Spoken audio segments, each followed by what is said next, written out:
দুর্নীতিবাজ সালমান এফ রহমানের মালিকানাধীন বেক্সিমকো গ্রুপের সহযোগী প্রতিষ্ঠান সাইনোভিয়া ফার্মা পিএলসি এর ৩৮০ জন শ্রমিক কর্মচারীর দীর্ঘ ৩১ মাসের বকেয়া বেতন ভাতার দাবিতে গণপ্রজাতন্ত্রী বাংলাদেশ সরকারের মাননীয় প্রধান উপদেষ্টা বরাবর স্মারকলিপি প্রদান করেন এবং মানববন্ধন করেন সাইনোভিয়া ফার্মা পিএলসি এর শ্রমিক কর্মচারীরা।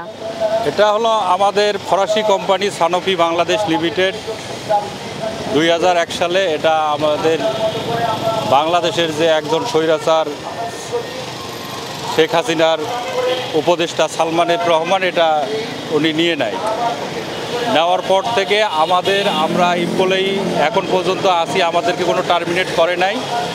আমাদের ২০২২ সালের জানুয়ারি মাস থেকে এখন পর্যন্ত আমাদের কোনো বেতন ভাতা দিচ্ছে না এবং অ্যাপিলেট ডিভিশন থেকে আমাদের রায়ও আছে আমাদের পক্ষে। আমাদের সেখানে বলা হয়েছে, প্রধান বিচারপতির বলেছে যে এদেরকে টেক কেয়ার করতে, এদের যাদের কোনো হ্যাম্পার্ট না হয়, সব কিছু মানে টেক কেয়ার করা মানে তো বেতন ভাতা দিতে হবে।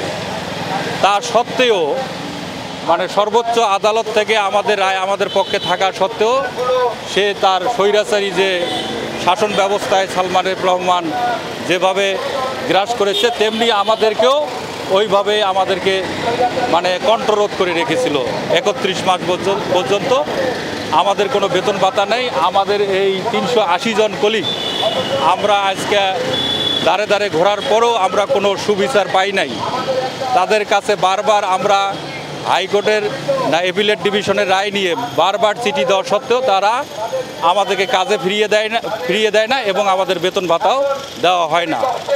তা সেই প্রতিবাদে আমরা এর আগেও আমাদের অফিসের সামনে, তারপরে সাংবাদিক সম্মেলন করেছি, কোনো কন্ট্রোল করে নেই। আমরা অফিসের সামনে আসলেই আমাদেরকে পুলিশ দিয়ে বিভিন্নভাবে হয়রানি এবং আমাদেরকে নির্যাতন করে সেখান থেকে তাড়িয়ে দিত।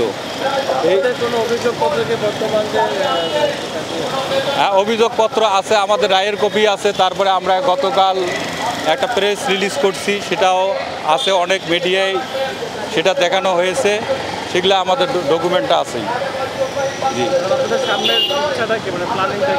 আমাদের সামনে এখন একটাই আমাদের কথা, আমাদের বকেয়া বেতন ভাতা এবং আমাদের আমরা যে এখনো এমপ্লয়ি, এই যে বর্তমান এটার নাম চেঞ্জ করে সানোফির নাম চেঞ্জ করে সাইনোভিয়া ফার্মা লিমিটেড পিএলসি, এটাতে আমাদেরকে পুনরায় নেওয়া হোক।